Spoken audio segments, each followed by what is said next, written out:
ADM Value est heureux de vous présenter l'émission Décryptage.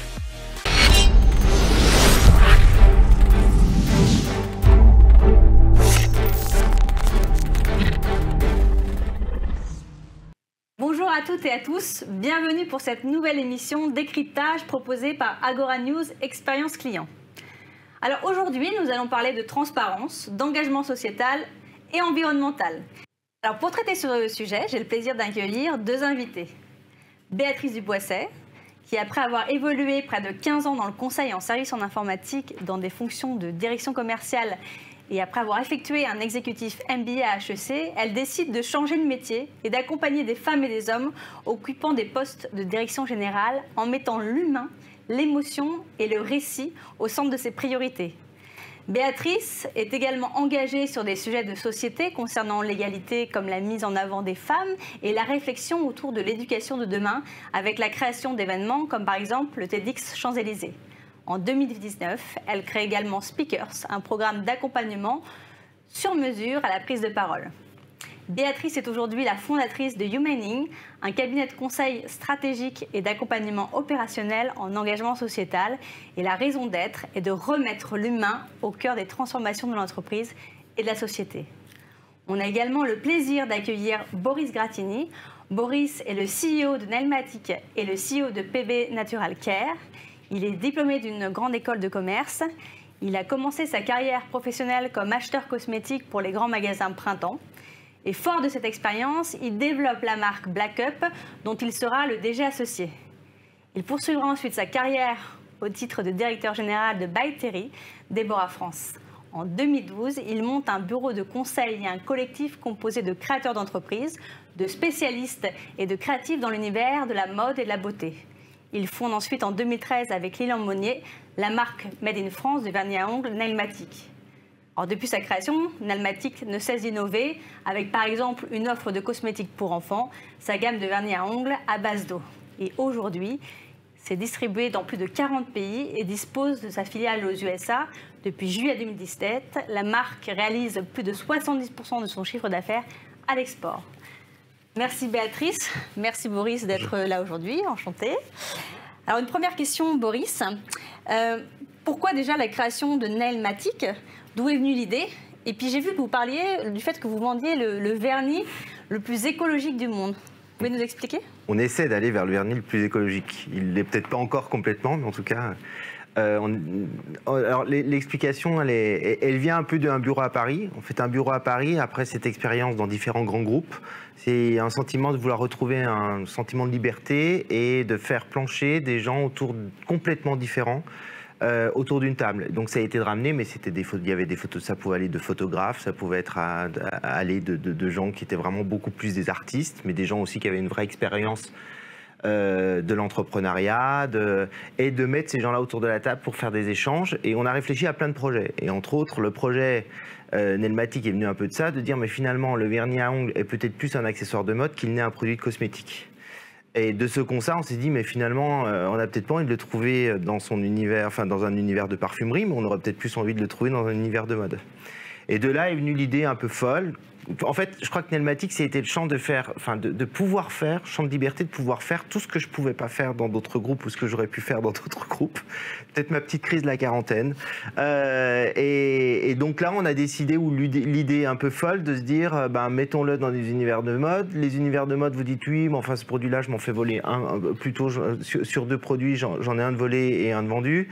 Et on réfléchit à un truc, mettons-le dans son coffre-fort, et en fait on leur dit mais pourquoi on ne le mettrait pas dans un distributeur automatique? Et en fait Nelmatic crée des distributeurs automatiques dans lesquels on vend des vernis, on lance ça au Citadium à l'époque au printemps, et qui est redécliné après, qui est encore aujourd'hui Galeries Lafayette ou au printemps ou BHV, et voilà, l'idée est née comme ça, mais d'un pari un peu fou. Et de ce pari, dans un premier temps, j'étais pas à plein temps du tout sur ce projet.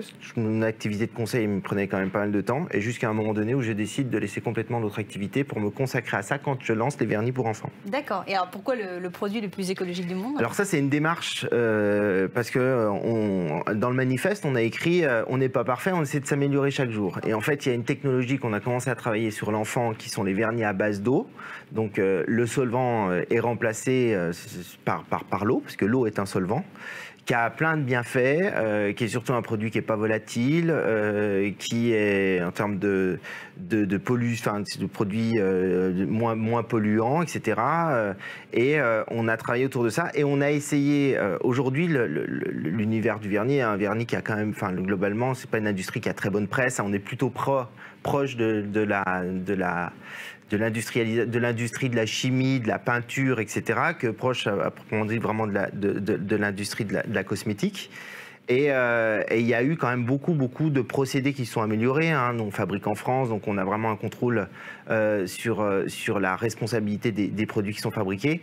Mais il y a eu toute une démarche qu'on a commencé à essayer pour créer des vernis en se disant le produit le moins polluant. Le vernis, moi je suis persuadé que le vernis de l'avenir sera un vernis à base d'eau. Simplement aujourd'hui, quand on achète un vernis, on attend la brillance et la tenue et la longue tenue. Et aujourd'hui, en effet, à défaut un peu comme la voiture électrique, je fais souvent la comparaison comme la voiture électrique. En fait, je dirais qu'aujourd'hui, en effet, le vernis à l'eau est encore un petit problème d'autonomie qu'on pourrait comparer avec l'autonomie de la voiture, mais qui est la tenue. On va être à 4-5 jours alors que quelqu'un qui cherche ou qui va même utiliser le semi-permanent est plutôt sur un standard de 15 jours, 3 semaines. Donc voilà, mais je suis sûr qu'on va améliorer les résines pour faire que ce produit puisse répondre véritablement à l'attente des consommatrices. Et alors comment justement vous prouvez votre engagement sociétal, environnemental à vos clients et comment vous vous assurez de leur transmettre, comment vous vous assurez d'être transparent finalement vis-à-vis d'eux? On n'essaie pas la chose, c'est de ne pas prendre une posture. Les marques aujourd'hui, le côté, c'est de manipuler, de faire attention. Alors nous, on a travaillé avec une agence qui était vraiment spécialisée là-dessus, qui s'appelle Utopie, qui est une agence qui a vraiment pour le coup, essayé de faire avancer des choses. Je dirais, on en reparlera tout à l'heure, mais sur les engagements, B Corporation, etc. Pour se poser à un moment donné, de se dire attention de ne pas se retrouver dans une posture. Mais comment je vais au bout de qu'est-ce que je peux mettre? Donc ils nous ont aidé à retravailler notre manifeste, ils nous ont aidé à reconstruire un petit peu notre ligne stratégique. Finalement, il y a des étapes, on n'est pas parfait, mais on essaie de s'améliorer chaque jour. C'était vraiment cette démarche-là. Et je crois énormément en effet à la transparence. Je crois qu'aujourd'hui, il faut faire très attention, il ne faut pas essayer d'autant plus que c'est quelque chose qui vous revient en boomerang. C'est-à-dire qu'il y a tellement de marques aujourd'hui qui essaient de se dire plus ceci, plus cela. Je crois qu'aujourd'hui, on peut tout dire au consommateur, il faut lui expliquer, on peut dire pourquoi on utilise tel produit, pourquoi on utilise tel conservateur, parce que si on l'utilise bien, finalement, ce conservateur qui peut être décrié, il est recommandé au niveau des recommandations européennes comme étant un des conservateurs sérieux. Et quand on fait un produit pour un enfant, en l'occurrence, l'enfant, il va jouer avec, il va le faire traîner, etc. On n'a pas envie de se retrouver. Alors, on fait des tests on n'a pas envie d'avoir un produit qui serait contaminé au bout d'un moment par une bactérie parce qu'il est mal conservé. Donc, c'est tout. Mais en responsabilité, on explique ce qu'on fait. D'accord. Et on essaie d'être très transparent. Et est-ce que cette traçabilité va être appliquée à l'empreinte carbone du produit? Alors, on essaye. Par contre, c'est hyper compliqué. Il commence à y avoir des solutions qui commencent à arriver. Alors, nous, on l'a fait d'une façon, mais en fait, la responsabilité, alors, c'est toujours un peu... Moi, j'ai beaucoup de mal à me servir de tout ça, à crier. Souvent, on dit, mais Boris, tu n'en parles pas assez, tu parles pas de nos engagements. Je sais pas, nous, ça fait je sais pas combien de temps, on a passé nos bureaux en disant, on prend de l'électricité verte. C'est rien à faire. Mais si tout le monde se posait la question de se dire, déjà, j'achète de l'électricité qui est de l'électricité verte, à chaque fois qu'on fait un packaging, on se pose la question de... Alors, nous, on est parti d'un premier constat, mais quand on a créé la marque, c'est toujours plus facile quand on la crée. On s'est dit, on crée notre espace logistique ici, où sont nos sous-traitants? On a essayé de faire que tous nos acteurs étaient dans un rayon de 200 km. C'est déjà une façon très radicale de limiter son impact carbone. Et après, on a commencé, alors dans un premier temps, on prend juste en fait les émissions CO2 un peu. Alors on est parti sur un truc, on sait que le camion, ça développe à peu près tant de CO2 au kilomètre. L'avion, c'est tant. Alors nous, on essaie jamais de prendre des transports avions si le produit doit être transporté. Donc en fait, on est plutôt... Et on essaie de calculer le nombre de kilomètres qui a pu faire un produit, c'est-à-dire si j'ai pris un article de conditionnement, je l'ai fait venir. Donc nous, par exemple, on n'achète rien, on essaie de rien acheter en Asie. Parce qu'on se trouve ça complètement hallucinant d'acheter un packaging en Asie, de lui faire des milliers de kilomètres, de le ramener chez toi pour un peu, en plus on exporte en Asie, le réexporter en Asie.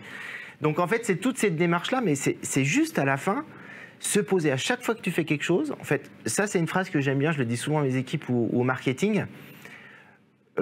Quand on fait ne serait-ce les produits pour les enfants, je leur dis écoutez, votre engagement il est simple, c'est faites-le comme si vous faisiez des produits pour tes propres enfants. Et au même titre, Lilian est encore plus engagé que moi, puisque c'est un écolo plus dans l'âme, moi j'ai suivi un peu après.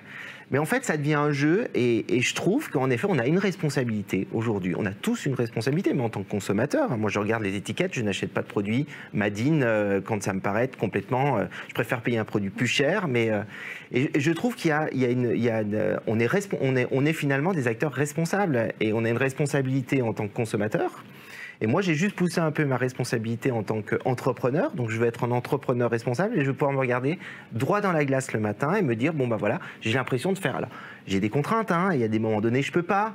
Mais quand je vais acheter un produit, ben, j'essaie de trouver après, d'améliorer à chaque fois son empreinte. Je commence avec un plastique qui était à l'époque, si on n'en trouvait pas beaucoup, des plastiques qui n'étaient pas biosourcés ou qui n'étaient pas issus de produits recyclés. Maintenant, on essaie de trouver du recyclé, recyclable. Et petit à petit, c'est pour ça que vraiment cette posture, je l'aime bien, de dire on n'est pas parfait, on s'améliore pas chaque jour, mais on pourrait déjà, et ce que certaines marques font, elles vont marquer sur tout leur packaging ou sur 3 packaging 100% recyclé, 100% recyclable. Mais là, je trouve qu'on peut devenir à un moment donné ou tomber dans les esbroufs marketing qui fait que le changement, il ne se fait pas sur un produit. Il se fait vraiment dans la globalité, et c'est un état d'esprit dans l'entreprise. D'accord. Merci Boris. Justement, quand vous parlez de responsabilité, je me tourne vers vous, Béatrice, sur les sujets RSE qui peuvent peut-être paraître un peu plus évidents, sur des sujets sur le maquillage, sur l'habillage, etc. Et lorsque vous travaillez avec des entreprises ou avec vos clients, quels sont les éléments qui peuvent être déclencheurs pour une entreprise qui a du mal finalement à identifier leur raison d'être ou... Alors déjà, effectivement, tout dépend le métier déjà de l'entreprise, tout simplement. Tout dépend s'ils vont être dans du B2B ou du B2C. Et je pense surtout, c'est que soit ils sont convaincus en interne. Donc, en l'occurrence, on a l'exemple, je pense, d'une conviction de l'entrepreneur lorsque c'est une entreprise qui a été créée ou tout simplement à la direction. Donc, je pense qu'à partir du moment où l'exécutif est convaincu de ça, ça amène tout de suite, du coup, un poids, on va dire, et ça se diffuse plus naturellement. Soit aussi, ce qu'on voit beaucoup, c'est que ça peut partir aussi des équipes, tout simplement. Parce qu'on est aujourd'hui dans une ère où il y a de plus en plus de générations qui arrivent je parle particulièrement dans les grands groupes, où en fait cette génération, elle est éduquée, elle est sensibilisée, et en fait, elle a envie aussi, au-delà en tant que citoyenne, dans le cadre de son travail, de voir aussi un engagement finalement, si c'est pas au travers de ce qu'ils font directement, c'est une contribution au sein de l'entreprise, une contribution possiblement collective qui va faire que finalement il va y avoir possiblement une action qui va venir en fait de l'équipe et donc du collectif. Donc c'est vraiment déjà de par l'interne. Ensuite, à un moment donné, il y a aussi l'enjeu, et c'est vraiment quelque chose qui est changeant depuis quelques années, c'est l'enjeu de l'externe. C'est-à-dire que moi, je dirais qu'il y a on va dire dans la dynamique des acteurs de la RSE, il y a ceux qui sont vraiment arrivés avec les enjeux de l'écologie et il y a ceux qui sont arrivés plutôt avec les enjeux du social et du sociétal. Et dont YouMeaning fait partie plutôt. Et en fait, ce qui se passe, c'est que ce qu'on a vraiment vu, c'est qu'au départ, comme finalement vous l'évoquiez Boris, c'est qu'on a beaucoup évoqué, il faut être dans la transparence, c'est-à-dire qu'on dit des choses, mais il faut les faire. Peut-être qu'à une ère, on a voulu dire beaucoup de choses pour communiquer, c'est ce qu'on a évoqué, beaucoup de greenwashing. Et c'est vrai qu'aujourd'hui, le fait que ça parte en fait de l'interne, mais aussi qu'on tienne compte de l'extérieur, ça veut dire qu'à un moment donné, on tient compte des parties prenantes. Et c'est ce qui est vraiment le virage, je dirais, de ces dernières années, c'est de tenir compte de l'extérieur, que ce soit évidemment des clients, qu'ils soient entreprises ou qu'ils soient citoyens, individus, consommateurs, mais aussi tout simplement, quels que soient ses fournisseurs, ses partenaires. Et ça, c'est fondamental. Et je pense que c'est vraiment quelque chose qui va changer dans la dimension de l'impact et du ressenti au sein des entreprises et aussi tout simplement de ce que l'on perçoit de l'extérieur, étant donné que en fait, on a tenu compte possiblement pas juste d'un avis ou d'une stratégie, on va dire, qui part du haut, mais vraiment une stratégie collective. Et je crois puissamment aujourd'hui que l'ère de la RSE, qui est en train de se dessiner, qui est aussi en train de prendre des virages liés au Covid, hein, donc à cette crise qu'on vit, hein, parce que vraiment ça a un impact aussi là-dessus, dans certains métiers en particulier. Vraiment, il y a ce côté du co-construit. Et qui évidemment doit être incarné, c'est fondamental, mais plus en fait c'est co-construit avec ses parties prenantes, plus finalement on embarque tout le monde, on rend fiers les gens et en fait on est en écho et en justesse et en transparence du coup avec ces parties prenantes. Ça me paraît fondamental. Alors vous militez pour des organisations plus humaines. Concrètement, qu'est-ce que ça veut dire? Et est-ce que vous avez des exemples à nous donner d'entreprises inspirantes sur ce sujet? Alors oui, alors pourquoi on milite pour des organisations plus humaines? C'est vrai que dans la RSE, il y a le pilier S, qui est le social et le sociétal, et le pilier environnemental. Ça ne veut pas dire que l'environnemental ne nous intéresse pas, mais c'est que on pense chez Humining que le changement, il va venir de l'humain et de l'individu. Donc c'est pour ça qu'on veut d'abord nous s'intéresser, on veut d'abord agir au niveau de l'individu, qu'il soit citoyen, qu'il soit collaborateur dans une entreprise ou de toute façon dans la société. Donc c'est pour ça qu'on est vraiment sur le sujet de l'humain. Ensuite, on voit que ce soit une PME, une ETI ou une grosse structure ou une start-up, évidemment, le poids des process, le poids de la structure n'est pas le même. Et ce qui fait qu'effectivement, l'humain n'est pas considéré de la même manière, il n'est pas écouté de la même manière, que ce soit d'ailleurs en interne comme en externe. Et nous, c'est ça qu'on veut. C'est qu'en fait, on voudrait que, quelle que soit la grosseur de l'entreprise, en fait, le poids des process soit quelque chose qu'on arrive à mettre de côté, en tout cas dans la considération de l'individu. C'est pour ça qu'on intègre et on diffuse vraiment l'idée de la co-construction, l'idée aussi finalement de faire remonter les idées, donc de travailler sur l'innovation collective, c'est fondamental, et de la considération dans l'écoute, qu'elle soit interne ou externe. Mais aussi tout simplement dans le fait de, ce que j'ai bien aimé à Boris, c'est le potentiel des gens. C'est-à-dire qu'en fait, on a une clé de lecture évidemment sur qui sont les gens, leur parcours, leur diplôme, etc. Mais aussi qu'est-ce qu'ils vont pouvoir faire. Et je crois que quand vous renvoyez de la confiance sur le potentiel, c'est là où on arrive à créer en fait des acteurs du changement, et je pense que c'est collectivement, et c'est ça qu'on essaie de dire en fait à nos entreprises, et que un dirigeant, c'est fondamental s'il est convaincu de s'engager, de se dire mon entreprise, que je l'ai créée ou pas, je veux vraiment qu'elle soit au-delà de son activité première et de son action économique, je veux vraiment qu'elle ait un pouvoir et une action dans la société. C'est aussi que en fait il y ait toute l'équipe derrière qui soit convaincue de ça. Et ça, c'est fondamental, et c'est là où l'humain doit être revenu au centre pour pouvoir faire fédérer en fait et adhérer. Alors justement, vous, Boris, qui avez créé votre entreprise, est-ce que vous avez envie de rebondir par rapport à ce que dit Ouais, je suis très en ligne, ça me parle, enfin, il y a plein de choses qui me parlent, et je crois qu'en effet, je vois surtout la jeune génération, en fait, ils n'ont pas du tout le même rapport au travail. Et ils ont besoin de rentrer dans des sociétés qui leur parlent, ils ont besoin qu'une société incarne un certain nombre de valeurs. Et je crois que ça a beaucoup changé, c'est-à-dire qu'avant, on sortait d'école de commerce, il y avait des sortes d'entreprises écoles, il fallait aller chez machin, etc. Enfin, maintenant, ils sont plus du tout là-dedans. C'est pour ça que d'ailleurs, je trouve que dans l'univers des startups et tout ça, il y a un certain nombre de jeunes qui se retrouvent parce que c'est des sociétés qui sont plus incarnées, qui sont plus... c'est des fois un peu plus dur dans des plus grands groupes. C'est pour ça que d'ailleurs, ils travaillent sur ces sujets-là pour essayer en effet de porter. Il y a des grands groupes qui portent aujourd'hui vraiment des valeurs. Je pense à Danone qui a essayé, ou je pense à Yves Rocher, que je connais bien, etc. Et moi, je crois que c'est vraiment important. Je crois qu'en effet... Aujourd'hui, on se sent... et d'ailleurs, je crois que le changement se fera par chacun notre action individuelle aussi. C'est-à-dire qu'on ne peut pas attendre que ça soit tout le système, que tout change et qu'il y ait quelqu'un qui le change pour nous. C'est nous qui le changerons. Et j'ai l'impression qu'en effet, que les gens sont un peu acteurs et veulent être un peu acteurs aussi de l'entreprise. Moi, je suis très à l'aise avec cette idée-là. Pas toujours facile à faire en management. Il y a des gens qui sont aussi plus conditionnés pour ça que d'autres. ou qui ont peut-être tout simplement plus envie de ça que d'autres. Il y en a d'autres qui ont moins envie. Enfin, je veux dire, c'est ça aussi. Hein. Heureusement, et c'est aussi l'intérêt, c'est que tous les individus sont très très différents et qu'on ne peut pas attendre la même chose de chacun. Mais c'est en fait, en tant que manager, à un moment donné, c'est est-ce qu'on arrive à trouver la place de cette personne dans cette organisation, comment elle va pouvoir contribuer assez librement, pouvoir justement apporter le meilleur, être bien. Enfin, je veux dire, on donne quand même le meilleur quand on est bien dans sa peau, quand on est épanoui. Et ça, c'est un équilibre qui n'est pas toujours évident à trouver dans une organisation. Et plus elles sont grosses, plus c'est difficile à trouver. Mais je trouve le sujet hyper intéressant et en effet, il faut en avoir conscience. Et à défaut, je crois que c'est fini le côté de l'entreprise qui voit les gens comme une charge. C'est ce qui peut vous rendre fou quand vous travaillez avec des fonds d'investissement ou quand vous entreprenez, enfin de voir l'humain comme une charge de personnel, comme le mot charge, quoi. C'est à charge de personnel trop élevé. Enfin, c'est comme si derrière, c'était pas l'humain qui faisait avancer aussi l'entreprise. Moi, ça me rend fou. Parce que malgré tout, la richesse aujourd'hui de nos entreprises, c'est les gens qui sont dedans. Alors justement, vous parlez des gens et de rendre acteurs. Comment vous faites pour intégrer finalement vos clients dans ces démarches d'innovation ?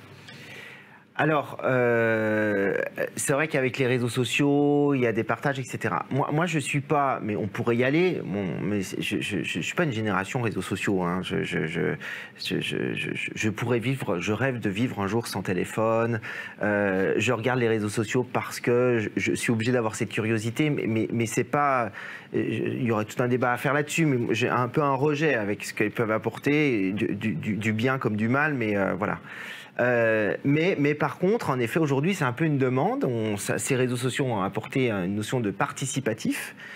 Donc on l'a tout le temps.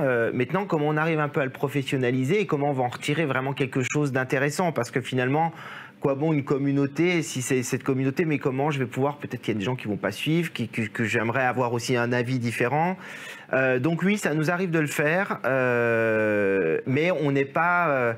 J'aime pas trop la façon qui est de dire notre produit a été fait par la communauté, c'est le consommateur qui l'a fait. Enfin, je trouve ça un peu de l'esbrouf parce qu'à la fin, pas lui qui est venu le formuler, il a pu donner son avis dans 3 trucs, donc ça peut devenir très vite un peu une position marketing. Chez nous, c'est vous qui faites le produit. Enfin bon, je crois que c'est pas vraiment vrai, mais par contre, moi, j'adore les échanges avec mes distributeurs, j'adore les échanges avec les consommateurs, j'adore croiser des gens qui me disent « Ah, mais j'adore votre produit, vous savez pas le service qu'il a pu me rendre, etc. » Mais ça me réjouit. Mais voilà, c'est qu'à un moment donné, restons. Alors, par le biais de la vente aussi. Dans cette démarche d'intégrer. Dans cette démarche, etc. Mais on n'en a pas fait. Il y a des marques qui reposent toute leur stratégie là-dessus en disant les produits sont faits. Nous, on est à l'écoute. Hein, par le B2C aujourd'hui et nos sites internet, automatiquement, les gens réagissent aux produits, ils aiment, et on prend compte toutes ces remarques. On en prend compte. Et on essaie en effet à chaque fois d'être dans cette notion de s'améliorer chaque jour. D'accord, très bien. Et du coup, ça rejoint un peu ce que vous disiez sur l'intégration des parties prenantes dans ces démarches-là. Peut-être, Béatrice, pour conclure, qu'est-ce que vous constatez finalement comme évolution en matière de RSE avec les entreprises pour lesquelles vous pouvez travailler, et quels sont selon vous les chantiers d'avenir sur les sujets de la RSE ? Alors, moi, ce que j'ai vu, c'est que si on fait une cartographie des grosses thématiques, entre, on va dire, il y a 3 ans et aujourd'hui, il y a quand même une évolution sur les 5 grosses thématiques. Dans la thématique client, du coup, c'est vraiment un levier et fondamental. Et il y a une conviction des entreprises et il y a un engagement sur le fait qu'effectivement, la RSE est un vrai levier, on va dire, de relation, de considération et d'amélioration d'ailleurs de sa relation avec ses clients, qu'ils soient en B2B ou B2C. Le deuxième point, c'est un sujet qui concerne l'éthique, qui est fondamental, qui est tout aussi important, je vois, tant vis-à-vis des collaborateurs que vis-à-vis des clients. C'est important de se dire que, en fait, on achète un produit ou un service qui va être considéré comme étant éthique. Et c'est vraiment, quand on est dans cette démarche RSE, on a envie d'être associé à cette terminologie-là, excusez-moi, qui est vraiment un des piliers, on va dire, de la RSE, qui n'est pas toujours le premier qu'on regarde et pourtant qui permet de se mettre dans un corpus de valeurs qui est assez intéressant, je trouve, pour certains clients qui ont envie d'être considérés dans ce point-là. Je le dis que c'est d'autant plus que ces deux-là, la partie, l'axe client et l'axe éthique, sont, entre il y a 3 ans et aujourd'hui, restés les plus importants. Ensuite, si je vais sur les 3 autres, qui sont l'écologie et l'environnement, ça reste toujours aussi important et précieux et important. Évidemment, ça va dépendre du secteur d'activité de l'entreprise. Donc c'est vraiment un axe fondamental et on va dire que c'est vraiment poussé tant par on va dire le client, mais aussi on en vient par rapport à cette jeune génération qui a envie aussi qu'au quotidien, que ce soit sur le produit ou le service qu'on propose, mais aussi en interne, au quotidien, je pense qu'il y a les certifications en plus et les labellisations qui amènent à ça, qui incitent vraiment à être dans des axes où comment je peux faire au quotidien pour, on va dire, ne pas, par exemple, boire de l'eau plus dans des bouteilles en plastique, mais voilà, enfin vraiment être à sa petite valeur, du coup. Exactement, c'est fondamental, mais aussi d'inciter les clients. Et l'autre point, les 2 autres, c'est le côté économique, mais ce que j'ai remarqué, c'est qu'en fait, depuis quelques temps, j'ai remarqué que les clients, ils ont envie sur le levier RSE, en fait, d'être plus sur un axe économique de fragilité, c'est-à-dire plus aussi dans les offres ou les services qu'on propose, finalement d'avoir un axe secteur client fragile, client, on va dire, en fragilité, ou on va dire, par exemple, vous avez évoqué tout à l'heure des personnes qui sont en situation de fragilité aussi, de maladie ou des choses comme ça. J'ai remarqué que le sujet de la RSE a envie aussi de s'engager sur ces sujets-là, et plus que sur un axe économique pour la performance, qui est importante, mais aussi une performance qui est une performance engagée. Et le dernier point que j'ai perdu, qui est le 5e point, c'est l'axe expérience des collaborateurs, c'est-à-dire en fait le RH au sens comment aussi la RSE est un vrai levier, non seulement pour motiver les collaborateurs, mais aussi pour mieux recruter, parce qu'on se rend compte qu'aujourd'hui, c'est un vrai levier de marque employeur. Donc sur ces 5 thématiques-là, qui sont un peu les 5 qui ressortent le plus, on voit une évolution, en tout cas, où le prégnant et le client et l'éthique, mais que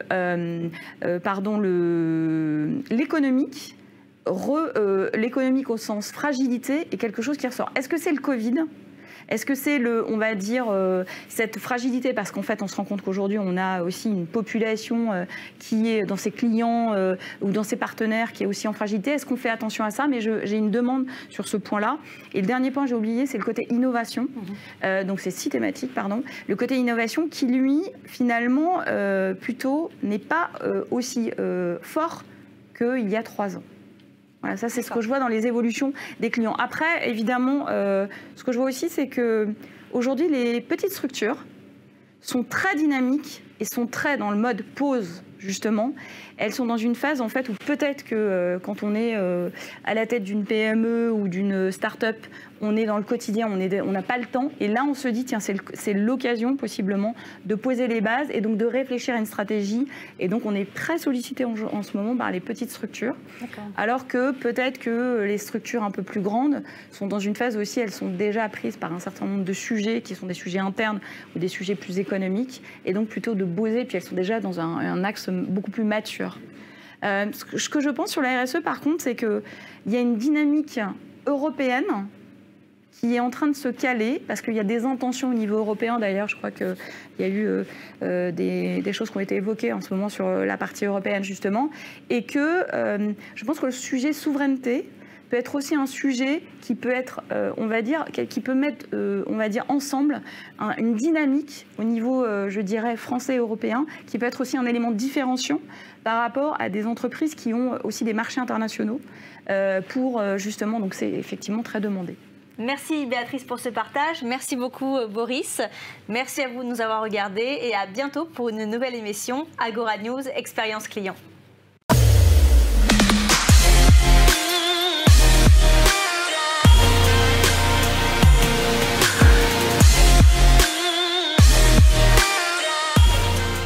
L'émission Décryptage vous a été présentée par ADM Value.